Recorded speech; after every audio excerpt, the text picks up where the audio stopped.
Talong! Aba, huwag niyong nilalang ang talong ha. Maraming nagagawa ang talong ha.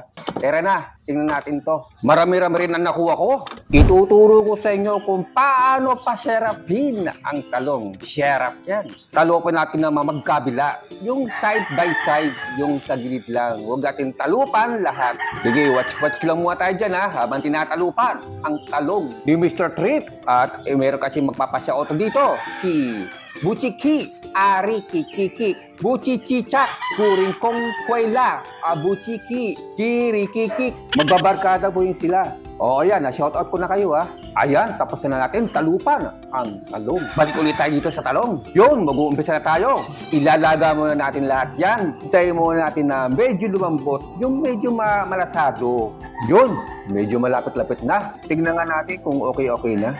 Ito, okay na to siguro. Maganda kasi yung malata eh. Okay na yan, hanguin na natin. Sa mga nanay at tatay dyan, o mga lola, o mga apo, anak, nahihirapan ba kayo sa mga ulam o budget? Eh, ang talong pambibili kayo sa palengke dito, napakamura, di ba? Pwede kayong bumili ng mga 30 pesos. Sa ata ngayon, ang per kilo ata ngayon, 40 pesos to 50, naglalaro sa 60 pesos. Mahal, ang hirap mag-budget. Tapos ang anak ninyo, ang gusto, fried chicken, yung masasarap, longganisa, tosino, di ba? Ang hirap, saka hindi lang yun, ang mahal, di ba? Hindi ba tapos hiwain yan? Aba, kanina ka pa, ano ba yan? Hiwain mo na lang gustong hiwain. Alam, nga pala sa mga, sa mga nanay dyan, yung gusto magluto ng ganyan, huwag natin talupan lahat kasi nga, mawawasak yung talong talaga. Kasi kaya nagtira ako ng ganyang kaparanggot na balat para meron siyang kakapitan. Ibig ko sabihin para hindi hiniwalay lahat. Okay na to, nahiwa na natin. Madami-dami rin itong ating ginawa. Ito maganda rin to, yung magbibenta kayo ng ganyan, halagang 10 pesos o 15 pesos. Mahahabol nyo yung 50 pesos to 40 pesos ang kilo niyan. Pwede, di ba? Pwede. Mag-ready na tayo ha. Mag-mix na tayo dito. Maglagay tayo ng harina. Maganda yung first class na harina. Tapos, lagyan natin ng Constance. Yung iba, hindi nagalagay ng Constance harina lang talaga. Kasi ang harina, pag puro harina, matigas siya. Siyempre, huwag yung kakalimutan, maglagay tayo ng magic sarap. At lagyan natin ng betchin. Pagkatapos yan ay halu-haluin. Kung wala kayong harina, pwede rin baking soda. The best yan. Depende rin sa inyo. Yun, okay na. Kuha kayo ng pinggan yung lagay na ng konting tubig para medyo kumapit-kapit yung harina sa talong. Ayan, tingnan natin.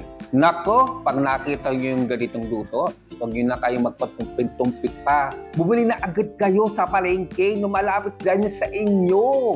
Ay, nako, mamaya tayo magtsikahan ha. Tingnan natin kung anong gagawin ni Mr. Trip, kung paano niya ipiprito ang talong niya. Mag-isip-isip na kayo. Ito ay isang budget meals lang para sa lahat naman kasi ito Magkano lang ang harina o baking powder? Halagang 10 pesos lang o 5 pesos. Makakabili na kayo. Kung malapit lang kayo kay Aling Puring, dyan sa balik-balik, sa Mabini Station, mura lang doon ang mga panindan doon. Kulot na buhok, na salot, na maliit, na pandak. Pwede naman kayo gumamit ng mga crispy fry na breeding. Kaso lang kasi ang problema doon ay mahal. Ito kasi ay isang budget meals lang talaga, mga ingredients, saka asin-asin lang yan, okay na yan. Sigurado ako pag natikman nyo yung ganyang pinirito, talagang hahanap-hanapin ng mga chikiting patrol ninyo, mga anak o mga kabataan na mahilig dyan sa magbaluto. Ang gusto laging fried chicken. Andyan na ang mga sagot ninyo. Huwag na ninyo lagyan ng itlog yan. Baka sumakit pa ang bulsa ninyo. No need na yan.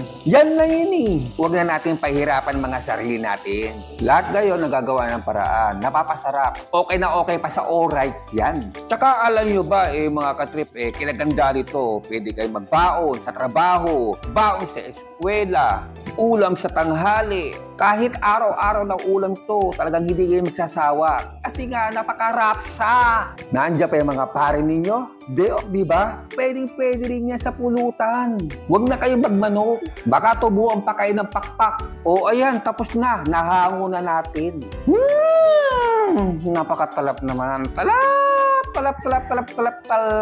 Mga misis dyan, pagluto niyo si mister, galing trabaho yan, pagod, puyat, walang tulog.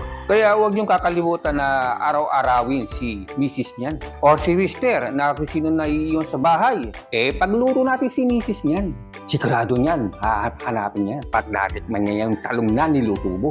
Oh, siya, may iba-iba naman tayo. Parang lumalayo tayo sa topic eh. Ganito kasi ako kumain eh, talagang nilalagay ko sa dahon ng saging. Siyempre, titikman nga natin kung gaano ba talaga kasarap. Nagtataka siguro kayo bakit hindi ketchup ang aking sausawan kasi nasanay talaga ako sa mga gantong mga parting Bisaya na sausawan. Toyo, suka, sili, okay na yan at kalamansi. At lagyan natin ng asukal para malamis-lamis, para maging sweet and spicy. Daig mo pa kumain sa inasal niyan. Grabe, napakasarap ito. Titimbangan natin kung ano ba talaga lasa to. Sabi nila eh, talagang lasang manok. Pakikitaan ko kayo kung paano ako magmukbang. Hinahamon ko kayo. Uumpisa na ako magmukbang. Kaya pasingtabi dyan sa mga kumakain. Pagpasensyahin na ako. Oh, paano? Napakitaan ko na kayo. Napatunayan ko na sa inyo na magaling ako magmukbang. Hanggang dito na lang tayo ha. O, ito yung ating pinakalas na mukbang. Pasingtabi ulit sa mga kumakain. O, ayun o. Unggoy ka talaga.